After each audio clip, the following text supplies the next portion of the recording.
Let's look at a more complicated example. So in this example, we are using the state hook to create a customer object with two properties, name and address, which is an object itself. So here we have two properties, city and zip code. Now, let's say as part of handling the click event, we want to update the zip code. So just like before, first we call set customer. Now we create a new object. First we spread the existing customer object.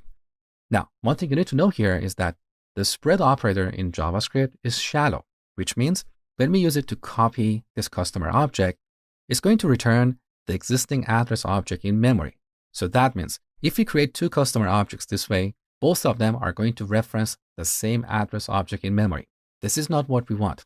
When updating state in React applications, we should make sure that our new state object is completely independent of the existing state objects. They don't share anything.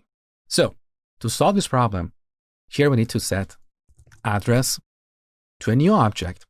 Now in this object, first we spread the existing address object, so customer.address. So we copy all those properties and then we modify zip code and set it to, let's say, 94112.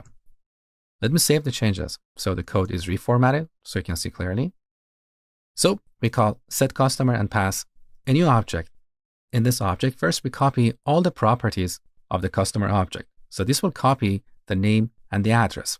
We set the address object to a new object. So this is completely independent of this address object over here.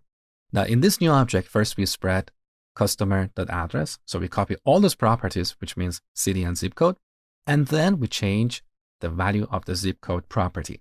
So earlier I told you that when working with state objects, you should avoid deeply nested structures because the deeper this structure gets, the more complicated our update logic will be.